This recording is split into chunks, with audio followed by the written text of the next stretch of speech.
Terima kasih pemirsa, Anda kembali menyaksikan Kominfo Newsroom. Menteri Pertahanan Prabowo Subianto memberikan sejumlah kendaraan roda 2 dan alat komunikasi untuk para bintara pembina desa di Koramil, Rogo Jampi, Jawa Timur. Pemberian alat komunikasi tersebut adalah bentuk terima kasih karena pekerjaan dan dedikasi para Babinsa sebagai komando dan tulang punggung pertahanan negara. Di akhir tahun 2022, Menteri Pertahanan Republik Indonesia Prabowo Subianto berkunjung ke ujung timur Pulau Jawa dan memberikan sejumlah bantuan untuk para bintara pembina desa atau Babinsa. Kepada para Babinsa di Koramil 082512 Rogo Jampi, Banyuwangi, Prabowo memberikan motor dan alat komunikasi, sehingga para prajurit bisa langsung berkomunikasi dengan Presiden Joko Widodo. Di Banyuwangi, Menhan Prabowo Subianto menyampaikan terima kasihnya atas pekerjaan dan dedikasi prajurit. Menurut Prabowo, prajurit tingkat desa seperti inilah sosok yang paling dekat dengan rakyat. Yang di depan, yang bersama rakyat adalah saudara-saudara sekalian. Karena itu, Presiden memerintahkan saya untuk membangun pertahanan negara dan untuk sekarang kita berdayakan komando teritorial. Saudara adalah ujung tombak dari pertahanan negara kita. Presiden Joko Widodo menginstruksikan Menteri Kesehatan Budi Gunadi Sadikin agar memastikan seluruh kabupaten kota menerapkan penggunaan sistem pemerintahan berbasis elektronik untuk menurunkan angka stunting. Dengan program tersebut, Kabupaten Sumedang bisa menjadi contoh untuk direplikasi di daerah lainnya.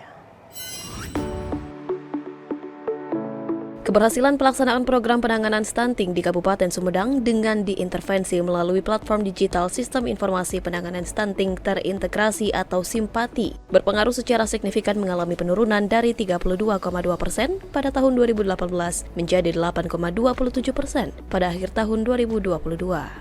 Melalui keterangan pers terkait teratas percepatan penanganan stunting, Menteri Kesehatan Budi Gunadi Sadikin menyampaikan bahwa Presiden mengarahkan untuk mendorong kepastian semua daerah dalam penerapan SPBE. Lebih lanjut dalam koordinasi tersebut, Presiden juga menginstruksikan untuk memilih 20 hingga 50 kabupaten kota yang dinilai telah memiliki SPBE. Lebih lanjut, dalam koordinasi tersebut, Presiden juga menginstruksikan untuk memilih 20 hingga 50 kabupaten kota yang dinilai telah memiliki SPBE cukup baik, tetapi mengalami tingkat stunting yang tinggi untuk dapat mereplikasi apa yang sudah dilakukan di Sumedang, Jawa Barat. Oleh karenanya, Presiden berharap dengan diterapkannya aplikasi Simpati yang diinisiasi oleh pemerintah Kabupaten Sumedang dengan Telkomsel agar dilakukan koordinasi lebih lanjut oleh Wakil Presiden Republik Indonesia, Menko PMK, serta Kepala BKKBN untuk merealisasikan target penurunan stunting dari 24,4% pada tahun 2021 menjadi 14% pada tahun 2024 mendatang. Jadi arahan Bapak Presiden adalah tolong dipastikan semua kabupaten kota nanti didorong penerapan sistem pemerintahan berbasis elektroniknya. Koordinasi dengan Menpan RB. Kemudian khusus untuk stunting, beliau menyarankan agar ditentukan di bawah koordinasi Bapak Wapres, Bapak Menko PMK, dan Kepala BKKBN untuk memilih bisa 20, sampai 30, atau sampai 50 kabupaten kota yang memang sudah baik nilai SPBE-nya, sistem pemerintahan berbasis elektroniknya, dan juga stuntingnya tinggi, agar apa yang sudah dilakukan di Sumedang ini bisa langsung direplikasi. Pada kesempatan yang sama, Bupati Sumedang Doni Ahmad Munir menyampaikan, melalui aplikasi Simpati setiap data dari penimbangan berat badan, lingkar kepala, tinggi badan balita dapat terekam dengan baik. Kemudian masing-masing desa atau kelurahan di Sumedang dapat menuliskan berbagai kendala dalam penurunan stunting pada aplikasi tersebut. Best practice berkaitan dengan penanganan stunting yang dilaksanakan di Kabupaten Sumedang, di mana penurunannya cukup tinggi, turun dari baseline 2018 kami 32,2 dan tahun ini di angka 8,27 2022. Apa yang kami lakukan? Intinya kami menggunakan teknologi sebagai tools, yaitu sistem pemerintahan berbasis elektronik. Kami punya platform namanya Simpati, sistem pencegahan stunting terintegrasi. Dalam platform ini bagaimana seluruh stakeholders bisa paham bagaimana cara mengatasi stunting. Yang kedua, paham bagaimana menggunakan aplikasi Simpati, karena setiap bulan pengembangan balita, Posyandu kami menginput data lingkar kepala, berat badan, tinggi badan, kemudian di setiap desa itu nanti ada berbagai kendalanya. Jadi Topom ini.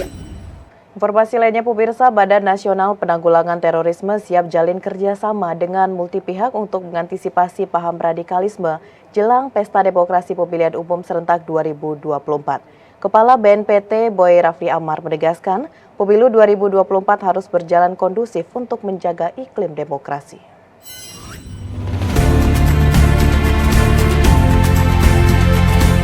Guna menyukseskan pemilu 2024, Badan Nasional Penanggulangan Terorisme gelar kerjasama dengan beberapa pemangku kepentingan. Kerjasama tersebut dalam bentuk sosialisasi dan edukasi agar masyarakat dapat lebih bijak menghadapi tahun politik yang sudah di depan mata.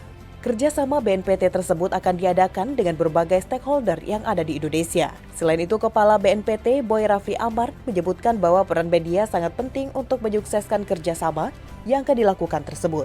Dalam rangka menciptakan iklim demokrasi yang kondusif, BNPT akan mengadakan dialog publik tentang bagaimana membangun demokrasi yang baik dan demokrasi yang jauh dari kekerasan agar masyarakat tidak terjebak dalam politik kekerasan. Sehingga pentingnya pendidikan politik, kerjasama ini hanyalah salah satu dari beberapa langkah yang akan dilakukan BNPT dalam menghadapi tahun politik agar masyarakat terbebas dari intoleransi, radikalisme, dan terorisme. Kami bersama dengan pemangku kepentingan di 2023 ini merencanakan untuk kita menyelenggarakan semacam dialog terbuka ya, dialog publik untuk mengajak semua pihak. Yang tentunya nanti narasi-narasi itu diharapkan bisa menjadi hal-hal yang disampaikan oleh teman-teman media kepada masyarakat. Karena apa? Mengedukasi warga kita adalah menjadi tanggung jawab kita bersama. Tentu di sini bukan BNPT sendiri yang bekerja, tetapi bagaimana dengan tokoh-tokoh bangsa kita ajak masyarakat kita untuk tidak terjebak dalam politik kekerasan. Jadi tidak ada praktek-praktek, tidak ada intimidasi, tidak ada hal-hal yang sifatnya propaganda negatif, tidak ada hal-hal yang sifatnya melakukan ujaran kebencian seperti itu. Pemirsa, Badan Pusat Statistik mencatat inflasi Indonesia selama tahun 2022 mencapai 5,51%. Sementara untuk inflasi bulan mencapai sebesar 0,66%. Kepala BPS Margo Yuwono menyebutkan lonjakan inflasi terjadi karena adanya kenaikan harga. Sebagian besar indeks kelompok pengeluaran jelang perayaan Natal 2022 dan Tahun Baru 2023.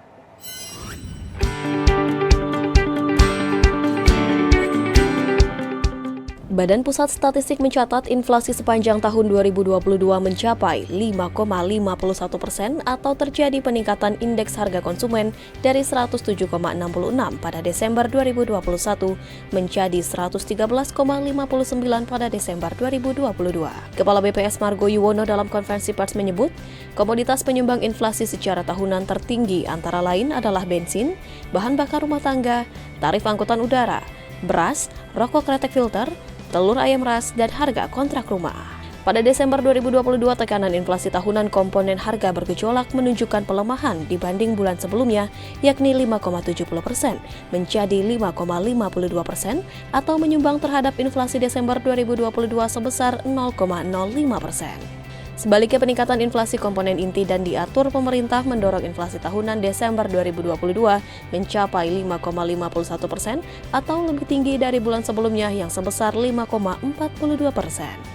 Inflasi tertinggi terjadi di Pulau Sumatera sepanjang tahun 2022 terjadi di Bukit Tinggi dengan inflasi 7,76%. Di Pulau Jawa terjadi di Bandung sebesar 7,45% dan di Bali serta Nusa Tenggara terjadi di Kupang dengan inflasi 7,07%.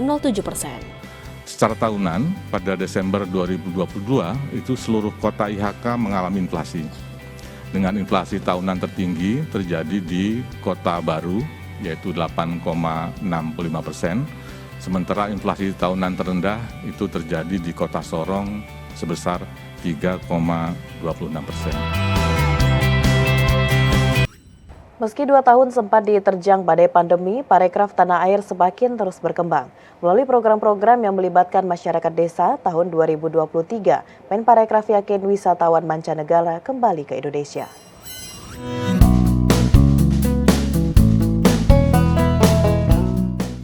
Sektor pariwisata dan ekonomi kreatif memberi kontribusi positif untuk pemulihan ekonomi Indonesia sepanjang 2022. Di sektor pariwisata, Indonesia kembali menyambut tamu mancanegara, sekaligus tetap berusaha menjadi destinasi primadona bagi wisatawan Nusantara. Hasilnya, nilai devisa meningkat, dunia pun memberi pengakuan dengan naiknya ranking pariwisata, menjadi peringkat ke-32 dunia berdasarkan World Economic Forum. Sementara itu, di sektor ekonomi kreatif, produk lokal jadi pilihan bukan hanya konsumen lokal, tapi juga mancanegara. Pada 2023, Kemenparekraf siap menghadirkan event-event berskala dunia untuk menarik wisatawan mancanegara kembali ke Indonesia. Selain itu, produk kreatif dan kuliner Indonesia terus dipromosikan dengan target menciptakan 4,4 juta lapangan kerja di tahun 2024. Kita targetkan bahwa kunjungan wisatawan mancanegara tahun depan meningkat 2 kali lipat ke angka batas atas 7,5 juta, tapi kita sudah diharapkan di angka mendekati 12-15 juta di awal tahun 2025.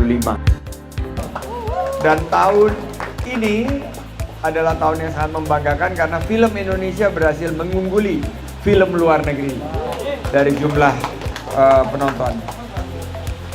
Pak Presiden sendiri saat membuka World Conference on Creative Economy di Bali mengapresiasi posisi Indonesia sekarang posisi 3 besar dunia untuk ekonomi kreatif. Ditopang oleh kopi, oleh kuliner, dan ini adalah ekonomi masa depan kita.